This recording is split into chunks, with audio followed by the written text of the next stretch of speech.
करो अभी। Yes sir. चलिए देखिए, प्रीवियस क्लासेस में हमने क्या पढ़ा था, हमने रेशनल और इरेशनल नंबर को आइडेंटिफाई किया था, ठीक है ना। कौन कौन से नंबर रेशनल है और कौन से इरेशनल है। कोई बता सकता है रेशनल नंबर्स की प्रॉपर्टीज क्या होती है? जिन नंबर्स को हम P/Q की फॉर्म में लिख पा रहे हैं वो सारे क्या हो जाएंगे? Rational number. और ठीक है, और जिन नंबर्स को हम P/Q की फॉर्म में नहीं लिख पा रहे वो सारे हो जाएंगे इरेशनल नंबर। रेशनल नंबर का मैंने क्या बोला था, जो सारे नेचुरल नंबर हो जाएंगे, इंटीजर्स हो गए, और whole number, odd number, even number, prime number, तो ये सारे क्या हो जाएंगे? Rational number. कंप्लीट रूट हो जाएंगे रेशनल नंबर, ठीक है ना। जिन वैल्यूज में जो रिकरिंग वैल्यूज आ रही है, जिन नंबर्स पे रिकरिंग वैल्यूज आ रही है, वो भी सब क्या हो जाएंगे? Rational number. और कौन कौन से होंगे? टर्मिनेटिंग वैल्यू जो होगी वो भी क्या हो जाएगी? Rational number.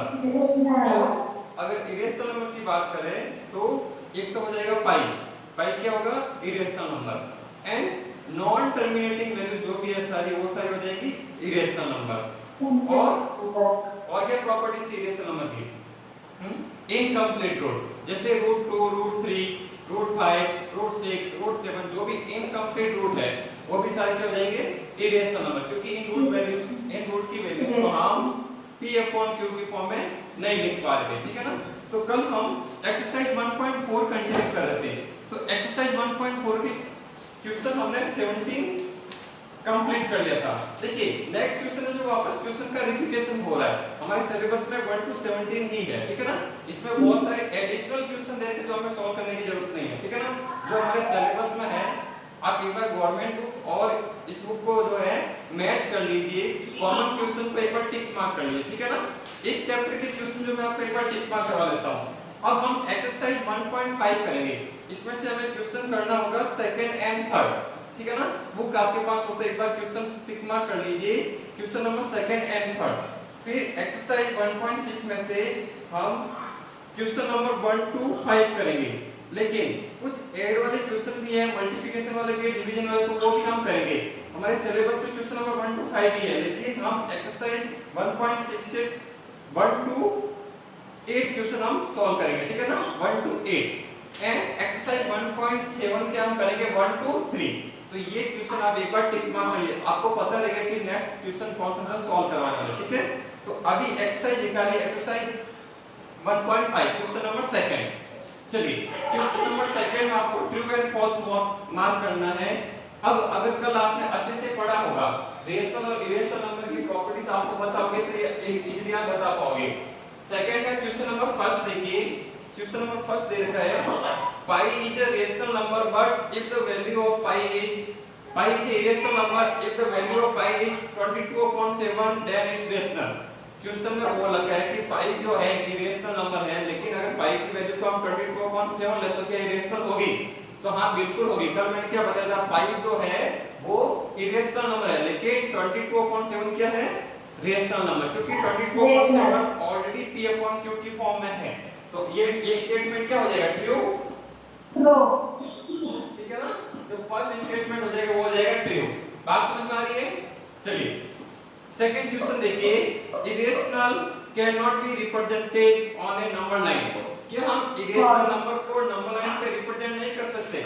बिल्कुल कर सकते हैं। ये स्टेटमेंट हो जाएगा फॉल्स, क्योंकि देखिए जो इरेशनल नंबर होते हैं जैसे कि √2 हो गया, √3 हो गया, उनको हम नंबर लाइन पे रिप्रेजेंट कर सकते हैं। जो हमारा नेक्स्ट क्वेश्चन है वही है, देखिए नेक्स्ट क्वेश्चन जो थर्ड है ना, ये देखिए represent √6, √7, √8 and √13 on A number line. तो ये सारे इरेशनल नंबर ही है, तो इनको हमें जो है नंबर लाइन पे रिप्रेजेंट करना होगा। ये हम नेक्स्ट क्वेश्चन करेंगे, ठीक है ना। अब इसका थर्ड क्वेश्चन देखिए, तो ये स्टेटमेंट क्या हो जाएगा? फॉल्स। थर्ड क्वेश्चन देखिए, the ratio of circumference of a circle to its diameter is called pi. ये बोल रहा है, लेकिन लैंग्वेज को समझिए, ये बोल रहा है सर्कमफ्रेंस। अब देखिए मैं सर्कल ड्रॉ कर लेता हूं।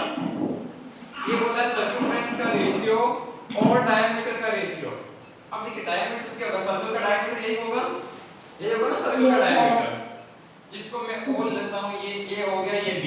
तो यहां से AB तो डायमीटर होगा ये पूरा कंप्लीट, ठीक है ना। और ये इसका पूरा क्या हो जाएगा? सर्कमफ्रेंस, जिसको आप बोलते हैं पेरीमीटर। तो ये बोल रहा है कि अगर सर्कमफ्रेंस 22 है तो इसका डायमीटर होना चाहिए 7। ठीक है ना। सपोज ये 22 सेंटीमीटर है तो इसका डायमीटर होना चाहिए 7। तो ये देखिए, तो ये स्टेटमेंट ट्रू होगा या फॉल्स? देखिए चेक करके देख लीजिए, अगर डायमीटर 7 है तो इसकी रेडियस कितनी हो जाएगी, इसकी हाफ 7/2। अगर 7/2 करोगे तो इसकी रेडियस कितनी आ जाएगी, 3.5। 3.5 होगी या नहीं होगा, 7 का हाफ कितना हो गया, 3.5। अगर रेडियस 3.5 है तो इसका सर्कम्फ्रेंस 22 आ रहा है या नहीं। अब सर्कम्फ्रेंस जिसको हम पेरीमीटर बोलते हैं वो कैसे फाइंड आउट करेंगे, क्या होता है, सर्कल के सर्कम्फ्रेंस का फार्मूला क्या होगा, सर्कल के पेरीमीटर का फार्मूला क्या होगा, 2πr। अरे यही तो लिखते हो, सर्कल का पेरीमीटर का p इक्वल्स टू क्या लिखोगे, 2πr। तो यहाँ पे देखो सॉल्व करके देखिए, 2 into pi की जगह क्या लिखोगे, 22/7 into r। अब देखिए डायमीटर इन्होंने बोला है 7, तो r कितना हो जाएगा, 3.5। तो यहाँ पे 3.5 पुट कर लीजिए, 3.5 पुट करोगे, यहाँ से पॉइंट को रिमूव कर लीजिए, डिनोमिनेटर में आ जाएगा 10। अब इसको सॉल्व कर लीजिए, आप सॉल्व कर लीजिए, किसकी टेबल से सॉल्व होगा, 7 की टेबल से इसको सॉल्व कर लीजिए। ये कितना 5, ये 2 और ये 2 से 2 कैंसिल आउट हो गया, तो फाइनली हमारे पास रिजल्ट आ रहा है 22। मींस अगर हम डायमीटर को 7 ले रहे हैं तो हमारे पास जो सर्कम्फ्रेंस आएगा वो 22 आएगा। तो आपको देखिए स्टेटमेंट क्या दे रखा है, the ratio of the circumference of a circle to its diameter is called 5। तो ये बोला है कि सर्कम्फ्रेंस, देखिए क्या बोला है, रेशियो सर्कम्फ्रेंस का और डायमीटर का। देखिए पहले वर्ड बोल रहा है सर्कम्फ्रेंस, फिर वर्ड बोल रहा है डायमीटर। अब सर्कम्फ्रेंस हमारे पास कितना है, 22 और डायमीटर कितना है, 7। तो ये कितना है, 22/7 है, तो 22/7 को हम क्या बोलते हैं, पाई बोलते हैं या नहीं। अरे पाई की वैल्यू ये तो होती है 22/7। बात समझ में आ रही है, बात समझ में आ रही है। देखिए अगर यहाँ पे डायमीटर 14 हो गया तो ये कितना हो जाएगा, 44 हो जाएगा, मतलब रेशियो कभी चेंज नहीं होगा। बात समझ में आ रही है। तो ये स्टेटमेंट क्या हो जाएगा, ट्रू हो जाएगा। थर्ड स्टेटमेंट क्या होगा, ट्रू। चलिए फोर्थ स्टेटमेंट देखिए, the set of real number is denoted by w। अब देखिए w से तो हम इसको डिनोट करते हैं होल नंबर को, तो ये स्टेटमेंट हो जाएगा फॉल्स। उसको आप बाहर से डिनोट करेंगे ना कि w से, तो ये हो जाएगा फॉल्स। बात समझ में आ गई, ट्रू फॉल्स सारे क्लियर हो गए। चलिए अब हम नेक्स्ट बढ़ते हैं क्वेश्चन नंबर 3 की ओर। ये साथ साथ में नोट करते जाइए, ठीक है ना। चलिए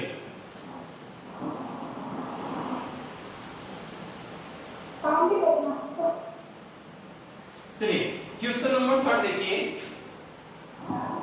represent √6, √7, √8 and √13 on a number line। देखिए नंबर लाइन पे आपको देखिए ये सारे नंबर्स कौन से दे रखे हैं, ये सारे इरेशनल नंबर आपको दे रखे हैं। ये सारे इरेशनल नंबर है या नहीं, √6 भी इरेशनल नंबर है, √7 भी इरेशनल नंबर है, क्योंकि ये सारे इनकम्प्लीट रूट है। अब इन सभी इनकम्प्लीट रूट को आपको नंबर लाइन पे रिप्रेजेंट करना है। तो देखिए नंबर लाइन पे रिप्रेजेंट कैसे करोगे, अगर आपको नॉर्मली बोल दिया कि 1 को नंबर लाइन पे रिप्रेजेंट कीजिए तो आप इजीली रिप्रेजेंट कर लोगे। कैसे, नंबर लाइन ड्रॉ कर लीजिए, जैसे कि यहाँ पे मिड पॉइंट ले लीजिए, हो गया 0, यहाँ पे ले लीजिए 1, ये ले लीजिए 2 और इधर -1 चलता जाएगा। अगर मैं आपको बोलूं कि यहाँ पे 1 को नंबर लाइन पे रिप्रेजेंट कर लीजिए, तब आप बताओगे सर ये रहा 1, ये मैंने 1 को जो है नंबर लाइन पे रिप्रेजेंट कर दिया। लेकिन अब अगर आपको बोल दे कि √6 को नंबर लाइन पे रिप्रेजेंट कीजिए तो कैसे करोगे, तो आपको √6 को नंबर लाइन पे कैरी करना होगा। तो कैसे करोगे, नॉर्मली एग्जाम आपके क्वेश्चन आते हैं √2 एंड √3 या फिर मैक्सिमम वैल्यू दे सकते हैं √5। इन तीन नंबर्स को नंबर लाइन पे रिप्रेजेंट करने को बोलते हैं, ठीक है ना। जैसे कि मैंने बोला ये क्वेश्चन सारे एडिशनल है, तो पहले हम √2 को नंबर लाइन पे रिप्रेजेंट करना सीख लेते हैं, ठीक है ना। देखिए √2 √3 समझ में आ जाएगा तो ये भी आप नंबर लाइन पे रिप्रेजेंट कर पाओगे। कैसे, सबसे पहले मैं बोल रहा हूं कि आप √2 को नंबर लाइन पे रिप्रेजेंट करना सीखें। तो देखिए वैसे हम √2 को सॉल्व करने जाएंगे तो इसकी वैल्यू आएगी 1.414 ऐसे चलती जाएगी, ठीक है ना। तो 1.114 मतलब इसको हम √2 को नंबर लाइन पे कैरी करेंगे तो ये यहाँ पे हमें √2 मिलेगा। तो हमें √2 को सॉल्व नहीं करना है, √2 की वैल्यू हम कैसे फाइंड आउट करेंगे? हम यहाँ पे लगाएंगे पाइथागोरस प्रमेय, पाइथागोरस थ्योरम। पाइथागोरस थ्योरम क्या होता है तो देखिए,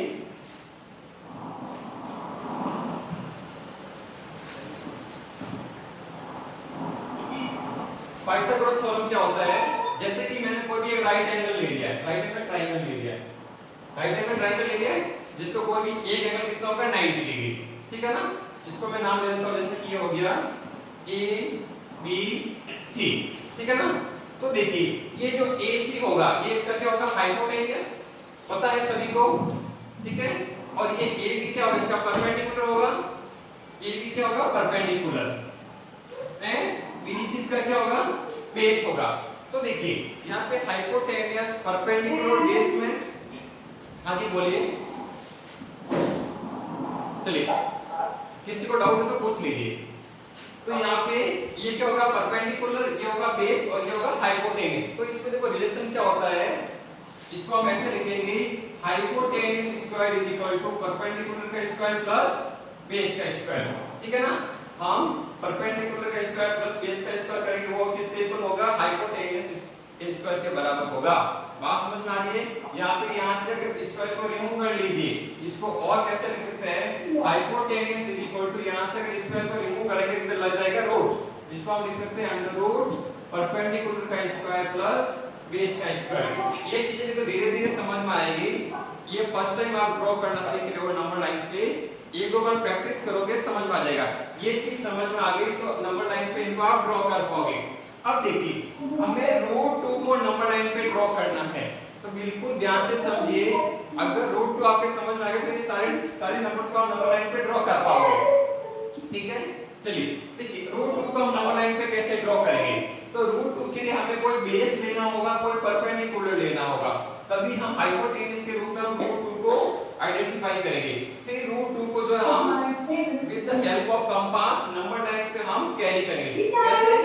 इधर देखिए, ये देता है 0 और यहाँ पे है 1, ठीक है ना? तो ये डिस्टेंस 1 सेंटीमीटर मान लीजिए, ये कितनी है? 1। इसको आप ट्रायंगल का बेस मान लीजिए, ठीक है ना?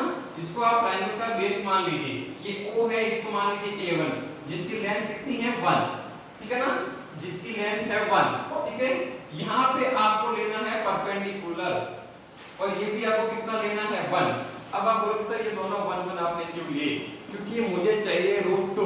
देखिए रूट 2 कैसे आएगा? रूट 2 को हाइपोटेन्यूस के रूप में रूट 2 लेना, तो कैसे आएगा? तो देखिए यार हाइपोटेन्यूस क्या होता है?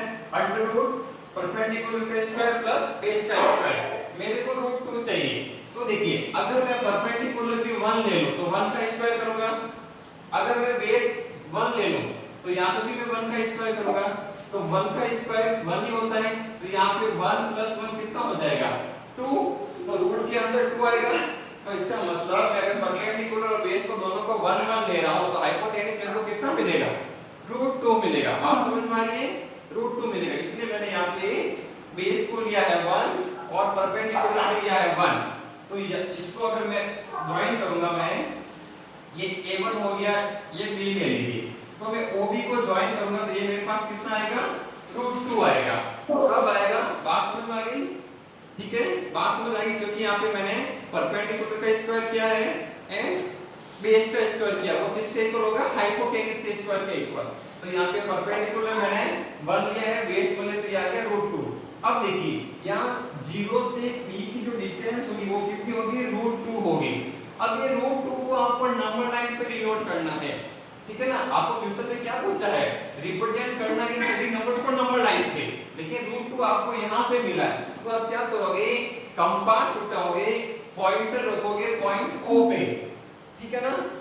और ये डिस्टेंस मेजर करोगे O to B, जो कितनी है? रूट 2। अब इस डिस्टेंस को with the help of compass आप नंबर लाइन पे कैरी करोगे।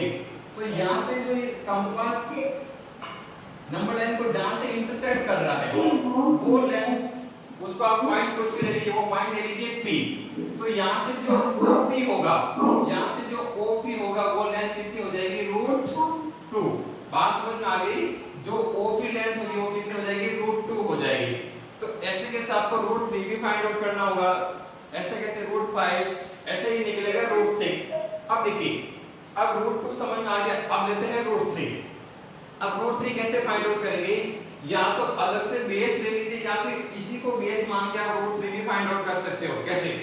अगर आप रूट 2 को बेस ले रहे हो, अब देखिए फॉर्मूला आपके पास पड़ा है,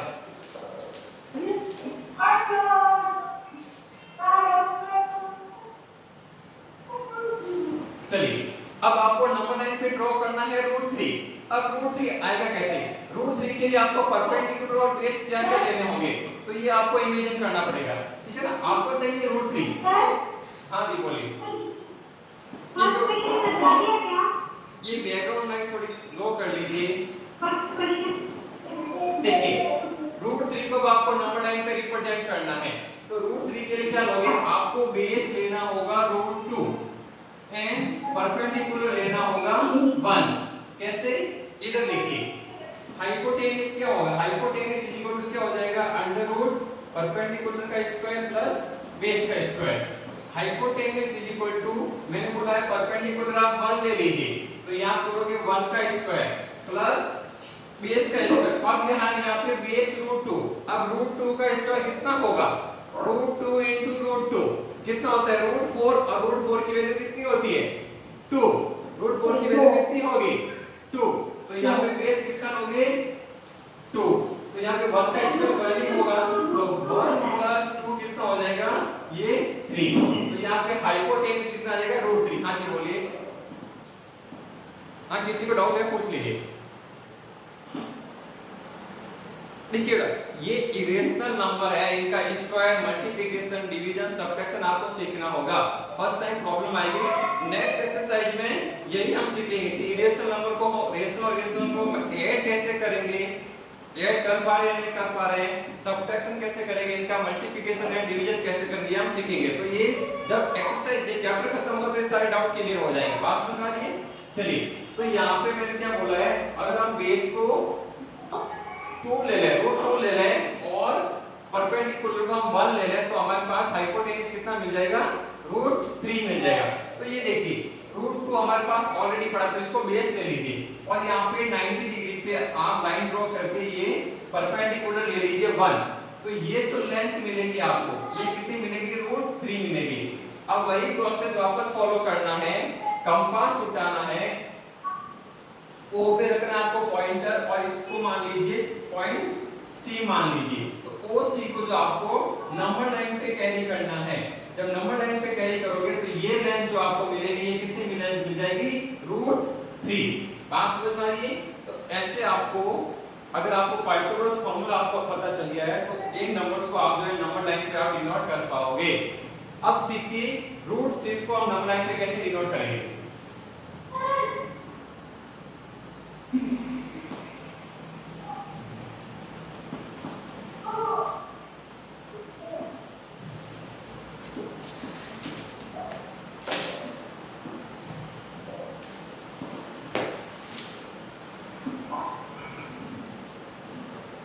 अब देखिए नेक्स्ट क्वेश्चन देखिए, रूट 6 को आपको नंबर लाइन पे डिनोट करना है, तो मैं नंबर लाइन ड्रॉ कर लेता हूं।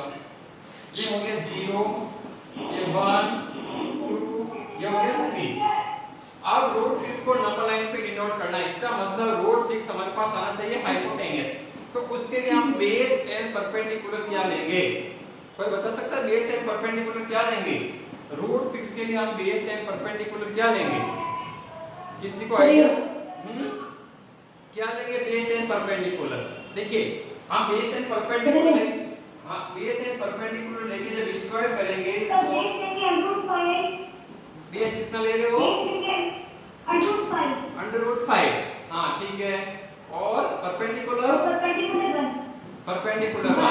ओके, अंडर रूट 5 का स्क्वायर करोगे तो 5 आएगा एंड 1 का स्क्वायर करोगे तो 1 आएगा, तो ये ऑलरेडी हाइपोटेनस कितना बन जाएगा? रूट 6 बन जाएगा। चलिए क्या आप ऐसे भी कर सकते हो, बेस ले लिया आपने 2 एंड परपेंडिकुलर ले लिया रूट 2, या फिर देखिए रूट 2 अभी आपने फाइंड आउट किया था, रूट 2 अभी आपने फाइंड आउट किया था या नहीं? रूट 2 अभी आपने फाइंड आउट किया था या नहीं? अगर रूट 2 आपने फाइंड आउट किया था, रूट 2 को आपने नंबर लाइन पे किया था या नहीं? किया था ना रूट 2 को नंबर लाइन पे। उस डायग्राम में रफ है, रूट 2 कहां पे आया था? ये तो डिस्टेंस हमारी रूट 2 आई थी, ठीक है ना? तो ये रूट 2 ऑलरेडी हमने फाइंड आउट कर लिया था।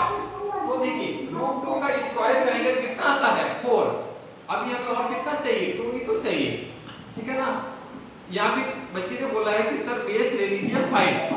बेस अगर, लेकिन बेस आपको बोला है √5 लेना है, तो √5 तो पहले हमें नंबर लाइन पे डिनोट करना पड़ेगा ना। तो √5 तो भी नंबर लाइन पे हमने डिनोट किया भी नहीं है, तो आप क्या करोगे, जो अभी हमने नंबर लाइन पे डिनोट किया है √2, तो √2 को हम क्या ले लेंगे, बेस ले लेंगे, एंड परपेंडिकुलर कितना लेंगे, यहाँ पे 2 लेंगे। अब कैसे होगा ये, अब इससे 6 आएगा या नहीं आएगा, देखिए आ जाएगा 6, √6 आ जाएगा इससे। कैसे, तो देखिए hypotenuse is equal to perpendicular का स्क्वायर प्लस बेस का स्क्वायर। अब यहाँ पे परपेंडिकुलर लिया है मैंने 2, तो 2 का स्क्वायर कितना होगा, 2 का स्क्वायर होने 4, देखिए 2 का स्क्वायर प्लस बेस का स्क्वायर आपको करना है। तो देखिए 2 का स्क्वायर कितना हो गया 4, और बेस लिया है मैंने √2, √2 का स्क्वायर कितना हो जाएगा 2, √2 into √2 के स्क्वायर आप कैसे लिखोगे, √2 into √2, और √2 into √2 कितना होता है √4, और √4 की वैल्यू कितनी होती है, √4 की वैल्यू कितनी होती है 2, तो यहाँ पे लिखोगे 2, तो ये 4 + 2 कितना हो गया √6। तो यहाँ पे हाइपोटेन्यूस आपको कितना मिल रहा है √6। तो इसलिए अगर आप बेस को √2 ले रहे हो, परपेंडिकुलर को आप 2 ले रहे हो, तो ये जो हाइपोटेन्यूस आपको मिलेगा ये कितना मिलेगा √6 मिलेगा। फिर वापस वही प्रोसेस आपको फॉलो करना है, कंपास लेके पॉइंटर जो है O पॉइंट रख लीजिए, ये पॉइंट कुछ भी ले लीजिए, C ले लीजिए, O C को जो आपको नंबर लाइन पे ऐसे कैरी करना है, सेम डिस्टेंस, कंपास को छेड़ना नहीं है, तो ये O पॉइंट को नंबर लाइन पे कैरी करोगे, तो ये जहां पे मीट कर रहा है वही √6 की वैल्यू हो जाएगी। बात समझ आइए, जहां पे ये नंबर लाइन को इंटरसेक्ट कर रहा है वही लेंथ O से इंटरसेक्ट कर रहा है, वो कोई पॉइंट ले लीजिए P, तो ये OP जो लेंथ होगी वो कितनी हो जाएगी √6 हो जाएगी। तो ऐसे ही हम √7, √8 एंड √13 की वैल्यू फाइंड आउट कर सकते हैं, ठीक है ना। तो आपको बुक में एकदम नीट एंड क्लीन डायग्राम बनाना है, पहले √2 को नंबर लाइन पे डिनोट करना है, फिर √3 को, और √2 के डायग्राम में ही आप √6 को भी बना सकते हो, ठीक है ना। ये आपके लिए होमवर्क रहेगा नेक्स्ट क्लास में। और √7, √8 एंड √13 को कैसे बनाएंगे, इसके लिए आपको हाइपोटेन्यूस क्या लेना होगा, परपेंडिकुलर क्या लेना, ये आपको मैं होमवर्क में आपको बेस दूंगा, ठीक है ना। इसके लिए बेस क्या लोगे, परपेंडिकुलर क्या लोगे, ये आपको मैं आइडिया दे दूंगा, ठीक है ना। तो ये इन चारों वैल्यू को आपको नोटबुक के अंदर ड्रॉ करना है, और नंबर लाइन पे ये कहां पे आएंगे, कहां पे एडजस्ट करेंगे आपको बताना, ठीक है। नेक्स्ट क्लास में हम इसी चैप्टर को कंटिन्यू करेंगे, और हमारी एक्सरसाइज होगी 1.6, ठीक है। तो आज के लिए इतना ही।